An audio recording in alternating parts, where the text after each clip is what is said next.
Good evening to you tuned into UBC TV. We thank you so much for following and welcome to this week's other edition of UBC One-on-One with Michael Jordan Lukomwa. We discuss so many topics, and this evening we still want to give more time to COVID-19, which is still ravaging the whole world, causing a lot of problems, losses in terms of life, property, and everything.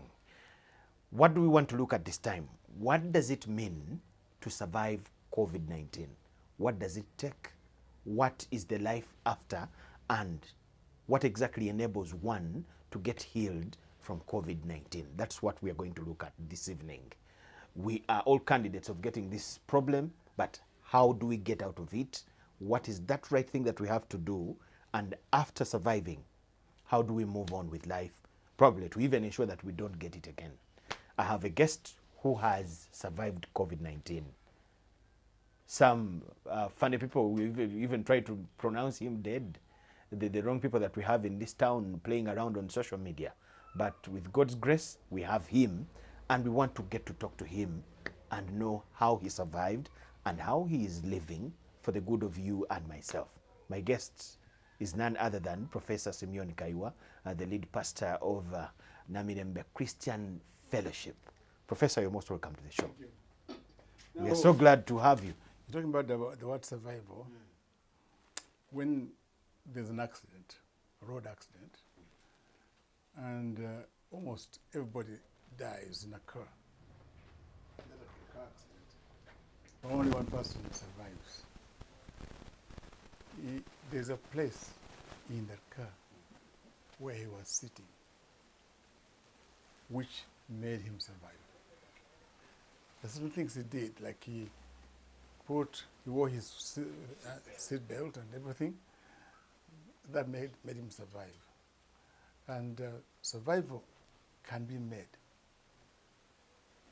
by wearing a seat belt. That's why when we're on the plane, all of us are told to wear our seat belts. Fasten your seat belts. Yeah, to fasten our seat belt and everything.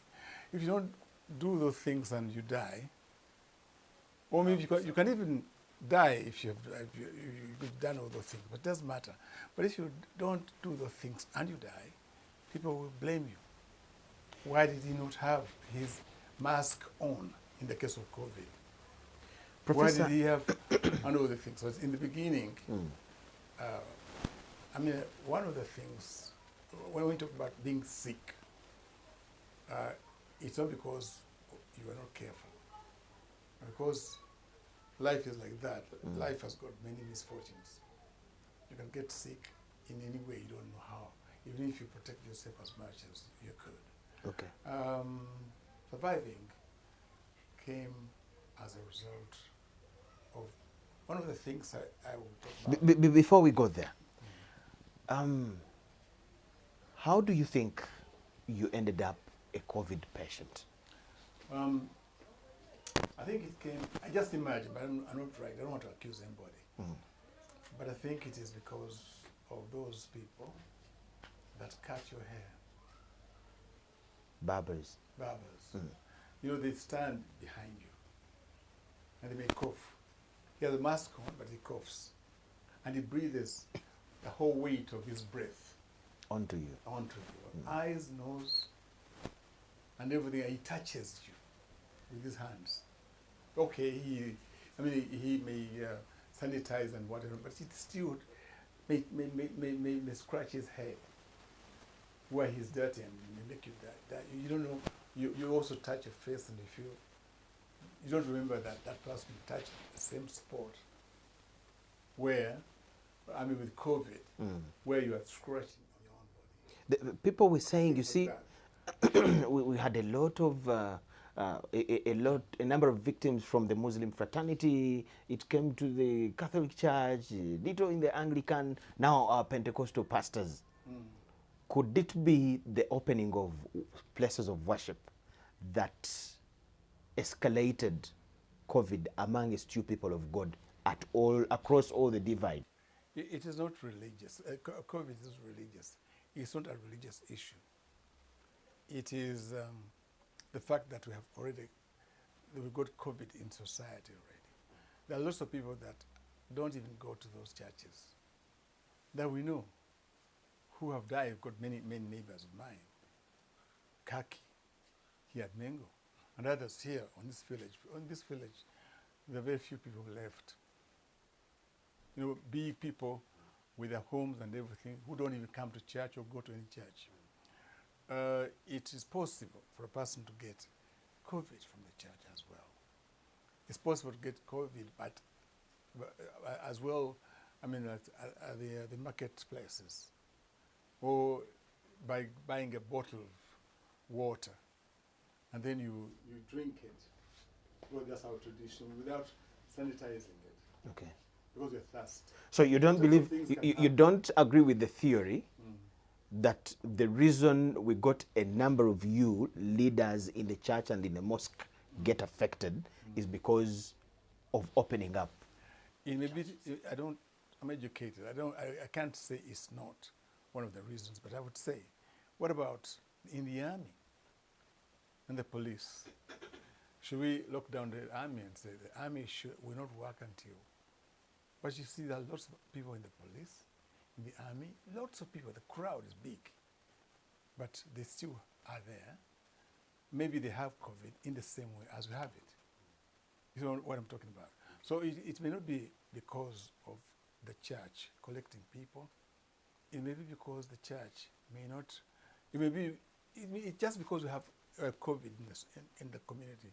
If you open the churches, there are measures you can take and keep the people healthy. I mean, for example, my family, I'm the only one who got COVID. Okay. My family are there, my wife and the children. My children were in the hospital all the time. They came out without COVID. I know that how it was done, well, they were careful about themselves. But for me, I was also careful, but unfortunately I got it. So sometimes it's just because you're unfortunate. Yeah. How would you describe the kind of situation you went through as personally as Simeon Kayiwa? How would you describe that situation you went through? In the first place, I didn't know it was COVID. And I invited a doctor to come and see me, my friend. He was there with the nurse, and they were watching over me for 3 days in my house. And I didn't think it was COVID. I think I was weak. I thought I was weak or something, a little bit of a cough which can be treated, maybe things like that. Until I felt, well, my children said, you must now go and be tested. So we went and got the tests and everything, and I found out that it was COVID. The doctor at Old Kampala called Dr. Lumu advised me to go straight to Mengo Hospital. And but I'm not a person, normally in my mind, I'm not the kind of mind that fears things. I don't fear things that are shocking. You tell me something shocking, I think there may be a solution. I always think there may be a solution. And I also think I don't have to keep the garbage in my head about other people that are dying. Because those are other people, but me, I'm different.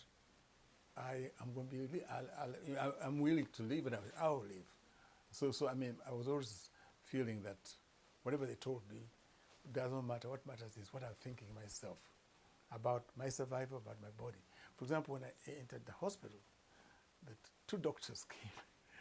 The first doctors to touch me told me, I don't know what we can do. Science has failed. He was speaking to a professor. Science has failed. That's why he was bringing up a topic as hard as that to a patient. And the patient, it is impossible for us to find medicine and a cure for this disease. Right now, I want to tell you, Professor, that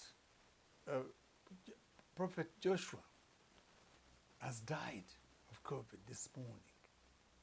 What can we do? My mind is different from being shocked like that. I said, Doctor, Joshua is a different man. I'm also different. Secondly, he lives in West Africa. I live in Uganda. He's got a wife who can explain to the people about everything concerning the husband. I don't have to waste time talking about it, because if I do, I might harm or might hurt his wife and family. So by depending on information which I don't know. But as far as I'm concerned, I know COVID can be treated. I know it can be treated. I've seen many people in the world who got COVID and they were treated. Why should I not be one of them? We were told hospitals were filled to capacity. Yes, yes. Don't go to this hospital. There are only COVID patients. My You were in hospital. with my family, and we were there throughout. But 2.5 weeks. was the place filled to capacity with Yeah, it only was. COVID patients? It was filled to capacity. And one of the things that happened when I was at Mengo Hospital, of course it happened in the whole country, was, oxygen giving out everywhere. And the doctor says to me, there's no more oxygen. That's like saying you're going to die. But I didn't mind about it. Why? I just thought something could be done. You see, I just thought it maybe also because of my faith. I thought something could be done because I could struggle and breathe. I could struggle and breathe. And then my children were working very hard. There was a doctor in Mengo Hospital who connected us to Medipo Hospital in Kololo that it had oxygen there. And my daughter rushed in her car and paid for a bed for me. And there was somebody else she knew, and that somebody else sent an ambulance to the hospital which has oxygen in it. And then behind me, my wife and my other daughter was paying the fees at the hospital here at Mengo. So I entered the vehicle knowing that people still had hope that a person can survive. I said there will be no ambulances if people didn't expect very sick people to survive. I was talking to myself positively like that. There will be no reference, being referred to referral hospitals if there was no possibility of healing. I will take that opportunity myself and I'll get healed. So I went like that and thinking that way, and some of the things shocked me, reaching medical, and they put me in a wheelchair. That amazed me. I had never been in a wheelchair before, and then but I still say, but they're doing it for me, and they're just good people, and then They were doing it for the good. yeah, for the good. They're not trying to put me down or something. That's how I went on thinking, and you know how I believe. I always say on some TVs or radios, my name is PR Kayiwa. I don't keep garbage in my head. Okay, you don't keep garbage, but how about the pain? How painful was this situation? There was no pain for me. In my case, there was no pain at all. Why? How? I don't know why. There was no pain at all. The only little bladder was about breath, and it was not so much a bladder. But there was no pain like headaches and stomach aches and joint pains. I didn't have any of those things at all. Because one of the reasons is because I was able to know that something like COVID was going to come into the world. And I told the people about it, and I told them about how they should eat bitter things, herbals, and all the things. And we're taking them all the time. And my fingers don't have that kind of stuff. My body was like, it had strong immunity despite being weakened by COVID attack. So I didn't have real pain in my body. Real pain, no. What do you think enabled your healing? Apart from God, Yes. yeah, it must have been because the hospital allowed my family to be around. And they were singing for me. Psychologically, they were supportive to me. They also allowed me to use my herbals, medicines which I believed could heal. You believed herbal medicine? Yeah, I believe in. I read about it a lot in school. Where did you get it? Eh? Where and how did you get it to the hospital? I mean, my children, my family brought it all the time. They brought in the things which, for example, like, you know, normally those that have got COVID, because of the lung problem, they cough a lot. And that coughing goes on forever. You see? But, and my friends in London told me that that cough is a bother to them. But for me, I had read about those things. And so I asked them to bring for me moringa. Okay. And it was, we had some. Because I was going to ask you, what herbs? Somebody watching would love to really know what you drank and it could help them. Moringa, and I didn't cough again. I've not coughed for the past 4 weeks, 3 weeks. Not once. Moringa alone? Moringa alone. Oh, I used also eucalyptus. I think they call it kalitunsi, and mango leaves. That a blend of mango leaves and kalitunsi and guava leaves. I mean, and then I'll take small doses of that 3 times a day. And then mururuza, you know the name.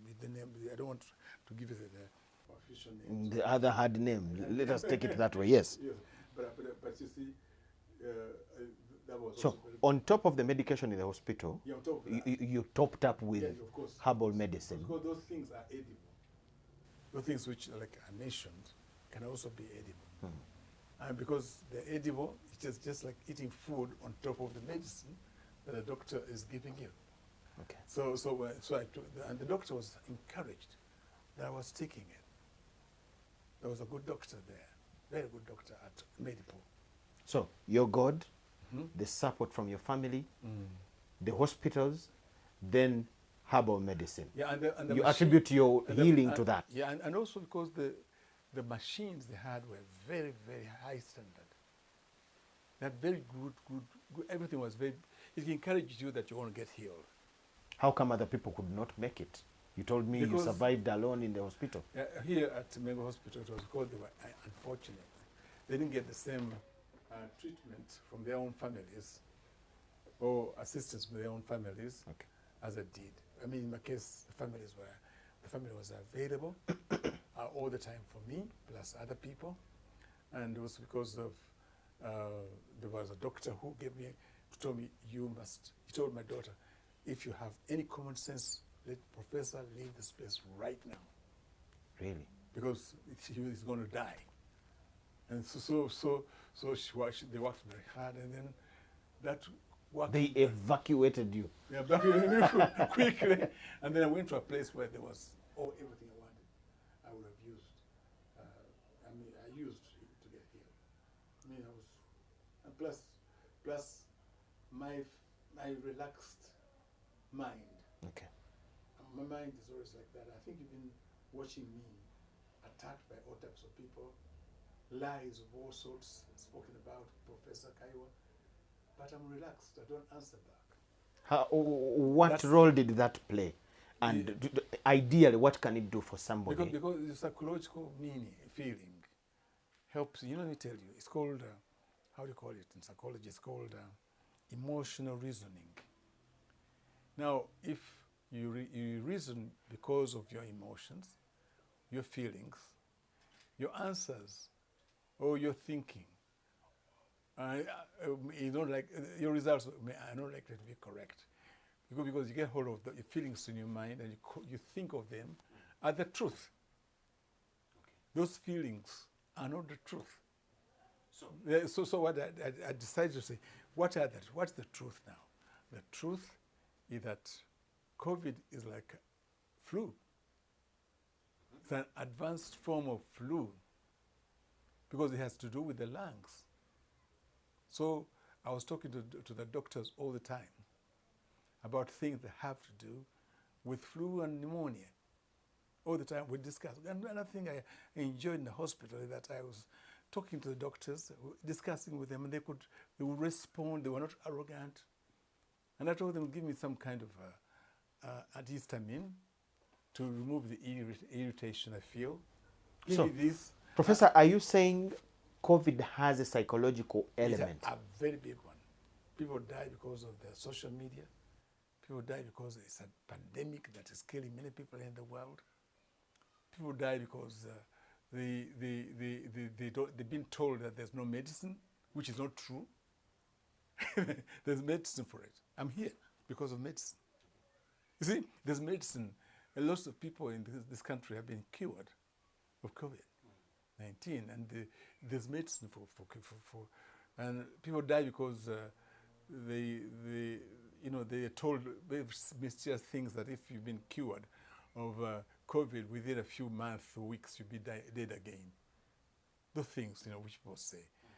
And those are things which destroy people. People would also die because they think about what they are likely to lose, to leave behind. The kind of family they have. They right away get to connect themselves with death. With negative things. But for me, I'm a Christian. Okay. I also believe in Jesus, and I know he's alive. So I was connecting myself mostly on the fact that I know he loves me. That's how you survive. Yeah. Because one day, I got one of those nightmares you're talking about, and where I saw some people trying to destroy my ministry after I was gone. And then I would approach them and tell them, I'm a friend of Jesus. Whose friend are you? And then those dreams will disappear. And I'm confident. Was that when you were in the hospital? Yeah. I'm a friend of Jesus. Whose friend are you? You dreamt of people trying to destroy this whole ministry. To end everything that I've been doing all the years. I didn't think about that. I told them, I'm a friend of Jesus. Whose friend are you? And they disappeared. And they disappeared. Maybe for my psychology, they disappeared. There are so much complaints about exaggerated hospital bills in as far as treating COVID-19 is concerned. What did you see? At the moment, the hospitals are right, especially the private hospitals, because they've got higher building, they've got to import very expensive machines, they will bring in very big experts like at Medpo. They had experts who had to be paid a lot of money, and also they had to pay also for the risk of being in a hospital with many patients who have got COVID-19. So thinking about all that, I don't have to say, money is very important for us. It's important for us to pay little money for our health, but in this case, before the government makes medicine available everywhere, before the world has enough medicine and everybody can treat themselves at home or something, the hospital should be expensive because it's a rare commodity. Where does that leave an ordinary Ugandan like myself? Because at least for your case, you are a household name, Simeon Kayiwa. Even if you didn't have the money you needed, it would be found from anywhere. You would get people to contribute it, people to come to your rescue. And I'm thankful that they do. Exactly. And they would do. Where does that leave the ordinary Ugandan? Because this disease will not only come to people like you. I believe that people should understand that this is a virus. I'm talking as an educated person now. Viruses in the past were treated by herbals. There are many herbals we know. If you go and check the dictionary of our ancestry, you're going to find that many, viral diseases that attacked them were cured by things they found from their garden and they're from the bush. They don't cost anything. You just go and walk and find the kind of herb to take, the leaf to take. And the animals are doing the same thing. They get such terrible diseases sometimes. And they go to the bush. Who is treating the lions? Who's treating the hippopotamuses? You see, they may get cancer, okay, and they may die, but it's very important for us to respect the fact that we've got a nature that if we relate to it very well, it can be our partner in healing our bodies. Those people in Europe, they don't have those things. So are you saying Europeans don't have those things. those of us that cannot afford the big Yeah. sums of money, Yeah. tens and tens of millions to Yes. treat COVID, Yes. we should resort to herbal medicine. Yeah, I mean, if it works, I mean, the doctors should advise you if what you're going to do is okay. And if they advise you, use it. Thank you so much, Professor. Yeah. To- On- You wanted to share something about, yeah, I wanted to make people to know- add something on the hospital bills and how us, the ordinary people, can. Yeah, we came to the idea of using our herbs and everything. But I'm not stupid. I'm not naive to the point that people may think Professor Kayiwa does not believe in medicine. I'm a scientist too, and I believe in medicine. I appreciate what the doctors are doing in the hospitals, but they cannot do everything. There's no one who knows everything in this world. And those other people that we don't think are doctors, we don't think are educated, know things that we grew up taking and drinking, and those things have made us survive up to this day, all of us in Africa. It has made a difference between African people not dying as badly as the people in other nations where there are no such plants as we have here. So I be, and most of the medicine that we have in the world comes actually from plants and mushrooms and minerals and everything. So what I'm thinking is what we need is just organizing people, that there may be pharmacologists who may deal with those drugs, those plants and everything, and doctors who believe in things, that we have studied the grasses and everything, and those you can approach them, and they'll give you some good advice on certain things, symptoms you have in your body, which if you treat them, also the disease will go. Okay. And secondly, also the immunity. Immunity is not developed, is not strengthened by most of those clinical, tablets and drugs, but by the things we eat from out of nature. And we're now talking about vaccination, but immunity is actually what vaccination is. Immunity is natural vaccination. Natural vaccination. So I believe that if you can find things that can deal with coughing, can deal with pain of all sorts, inflammations in the body and whatever, and they can come out of nature, those things, the doctors should be serious. Those things can cure people. And people should not be stopped from using what they know can work. Okay. So which they won't have to pay so much for it. But if a person is really serious sick, that's when he needs to go and seek. To the hands of the doctors. To be in the hands of the doctor. Professor, after the treatment and you are back home, how do you feel and how are you living as a survivor? What kind of life? Do doctors give you a certain way of life that you should take as you leave hospital, as you come to stay home? They didn't give me any more medicine. They told me I don't need it because I'm not sick. And I went there for 4 reviews, and they didn't give me medicine to use. So they told me to go back in November, just to check a little bit. But you see, it's very important for you to have very important for you to have an area room that you live in. So I decided to change my house a little bit more so that I may have enough oxygen for my own garden to breathe at night. So things like that. And also I check my sugars. I check my high blood pressure. I check my oxygen. I've got all that equipment all the time, so that I may see how I am.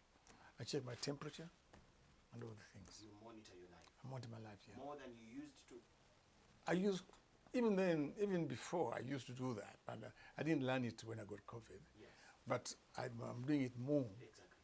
because I've been with COVID. Okay. The third wave is what we are worried about. Yeah. As far as we hear, some countries are already facing the fourth wave ahead. How prepared should we be? I want you to give me a picture, both national and at the individual level. Yeah. In your view, how do you think we should prepare? Having seen the first wave, having been a victim of the second wave, what do you think we have to do at the national level and at the individual level to be prepared and live with the problem? It looks like we might have to be with COVID for many years. So we should look for solutions that may help us continue to live, continue to work with it, continue to travel. Suggest to them. What are those suggestions you have? In the past, when I was in primary school, the Ministry of Health used to send us their vehicles to treat us at school. During the time when we had such things as yellow fever, polio, vaccinations were given to us at school. And vaccinations were given to other people at their own places of work. So I know that lockdowns work, and I thank very, very much President Museveni for using the method of lockdowns. It has really helped us. But at the same time, how long shall we do this? If every time there's a new disease coming into the country, they lock us down, that means me, by now, I would have been sitting my P7. because you have to go back home and that year goes. I mean, we've got to think about the economy. We've got to think about the mind of a student. It's very difficult for a person to study. What is your suggestion My suggestion on how we should balance having the problem with us and a normal life? How would you suggest that kind of balance? A little measure of lockdown and a little measure of relaxation. And also going out into the markets with the Ministry of Information, Health vehicles to vaccinate everybody. I believe in vaccination. People should be vaccinated. And also, and the most important thing really, because now I have heard that India is no longer selling their medicine, their AstraZeneca, because of they having been attacked. I think they are in the fourth wave now. So what do? We should use our heads, our universities, to make our own medicine. We should stop thinking that medicine comes from Europe. And we should not seek always a validation from other people, because they will delay us. We can use the medicine we made and decide that, like in the East African community or African community, we should decide that we can have some people, some scientists to validate our African, vaccines and everything, so that we may not fall victims of people that might want to maybe annihilate, rather exterminate us, as some people are saying, in order to be free from thinking that as I'm being vaccinated, it may be possible they're killing me. So but if I use my own vaccine that I've made in my own country, I feel safer. So the government should speed up making our own vaccines. How about at the individual level? What do you think we have to do in preparation of living with COVID-19? First of all, we should listen to the Minister of Health. We should listen to the President when he speaks. We should not come up with those stupid things, political things, and saying he's lying, whatever. He's too old to think right. We can't eat now. Nabanja's money is not enough. No.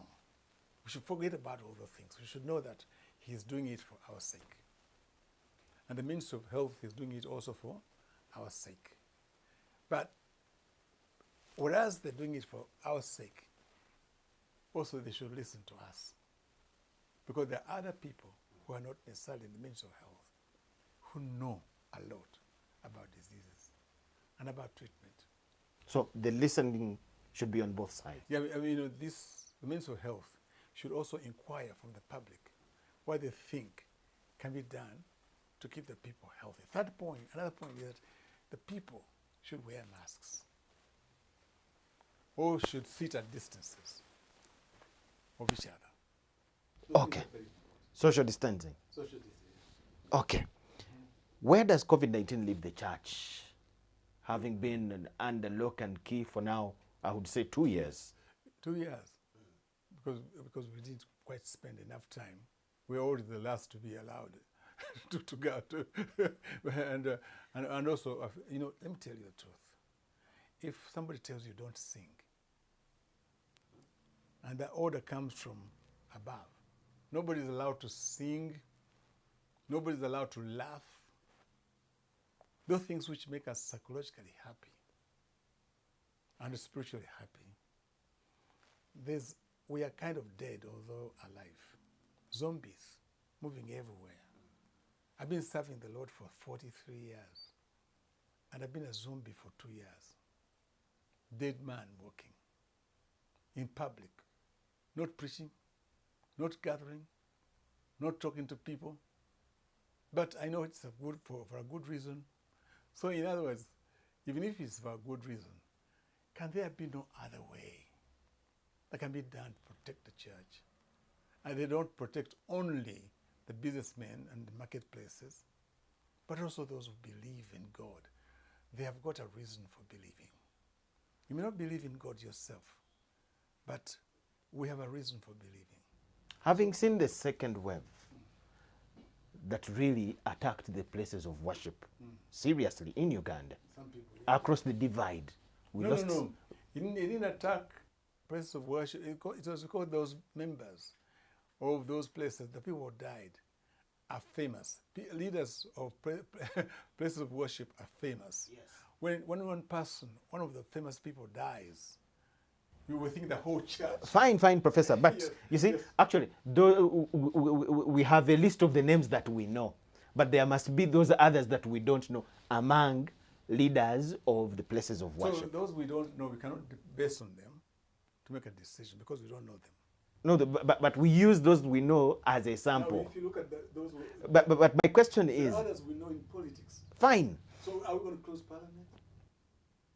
Because we know some people who actually died of those diseases, had that disease. Are we going to close the army and the police? What would you suggest to be the way out if we are to leave churches open with the goers safe? The church, I will not even look at churches, but places of worship. not only worship, places of worship, but also marketplaces. What would be the way to go? If we have somebody who can teach the people, we're lucky. Society is lucky when there's a teacher. So, places of worship have got teachers who can tell people, don't do this. They can regiment people away from this disease, regiment them, organize them away from this disease by talking to them every day, rather than leaving them out to spread in the public. They can talk to them every day, please wear this, until they learn to do it. I mean, the church is a very good place to do that. And the army is a good place to tell the soldiers, don't do this. They will do it. So the church is like much like the army and the police, where orders are given from the leaders and people listen to them, rather than locking them up like cows forever and ever. It's going to be very difficult for... What would be the best way for churches or places of worship to operate in this kind of a situation? Best place to... The best, what would be the best way the best places way, of worship would operate in this kind of a way situation? Is for a big congregation to have several pieces of itself. Some people coming at this time, after that number has been filled up, then you go to another, then they go out, then places sanitized, then they go, then we come in with another number. So we have several groups coming in, rather than all of them storming the place at the same time. So that's one of the best ways we can do it. Plus also, having doctors around, just in case there's a suspicion that somebody might be sick, that they may go and check that person. And like we have one here. We've got a room for treating people. I mean, just in case there's one who's sick, they were taken that room and they check by doctors. They find out that it's a normal thing, whatever. Maybe they should go to hospital. Cars are around, so we always rush them to hospital if it's necessary. Those things, and also there should be nurses going everywhere in the car. There are nurses everywhere in the churches, looking at people who might be having problems that they can deal with as nurses. Okay. So the churches also should buy the first, what do you call it, the first aid boxes. I mean, increase the size of the first aid box. Kind of kits. Yes, okay, so they may treat some cases, and then before they go to hospital. But I think there should be some other even better ways than I'm just suggesting. It's not good for a church to be closed forever. It's not good at all. Who will monitor the churches throughout? Because there will be disciplined ones that we know, like you. Those of you who know that cameras will come very quickly to see what you're doing. Yeah. But there are people that know no camera will go near them and they will misbehave. The political system here is good. We've got LCs. They're everywhere. There's even I think a minister of health on every LC who can come and attend the service on Sunday, and then advise. Okay. Yeah. Thank you so much, Professor. I would love to know. There is some comment I wouldn't go without from you. There is a lot of bickering among your juniors. Currently, you're among the most senior pastors in this town. If you're not actually, you could be the most senior. Exactly. What is happening among your children? Recently, there is one known for celebrating when others die. He even convenes a press conference and says, we are happy so and so has died. What is happening amongst your family? The major problem, did not come from here. When Christianity and Islam came to Uganda, they came quarreling. The first ones to come were quarreling with each other.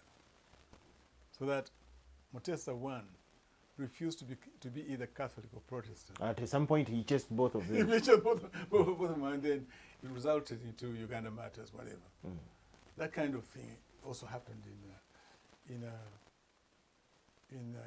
which is this country where people go to trade. I forget about it. The disciples, even Mary went to, I think we leave that country, I've forgotten the name. The Ottoman, it's Turkey, the Ottoman of Turkey, the king, whatever, he gathered the Christians who were quarreling against each other.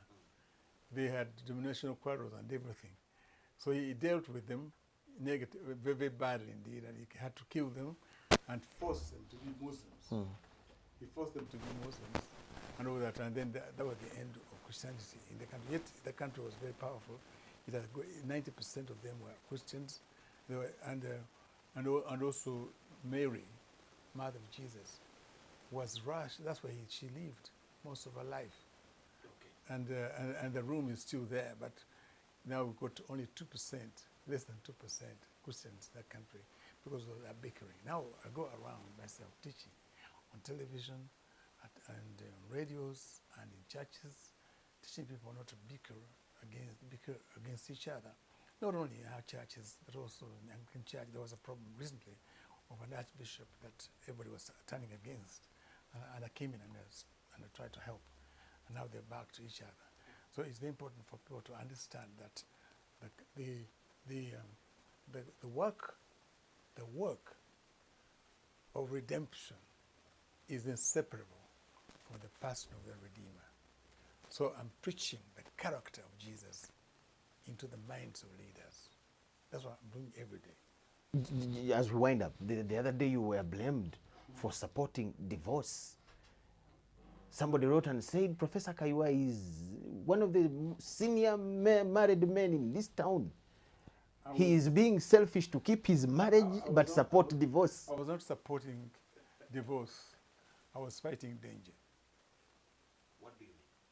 Do you know that women can kill their husbands? Do you know that men can kill their wives if the marriage doesn't work? Yes. So I was fighting danger. So how did you, I was protecting. what measure did you use? Because one would expect you to reconcile two married people, there are some who not can to reconcile. fight. There's some who reconcile. I reconciled lots of them. I don't want to mention the names. In the Christian teaching, what is the I right thing? reconciled many, like many people.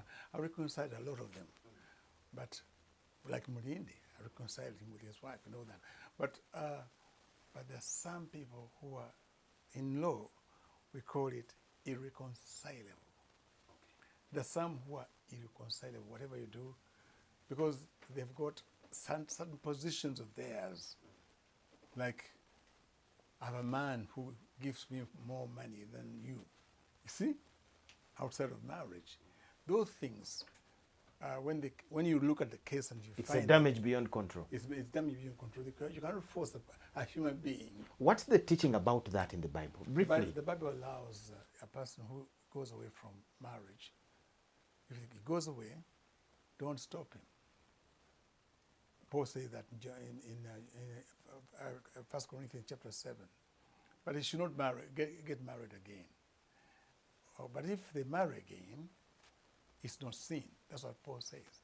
And he said this as a steward of the church. Now, his role is no longer there in the world, but I'm here in the world myself. I'm doing that role. Thank you so much, Professor. Yes. To you watching UBC TV, that is all we had for you this evening.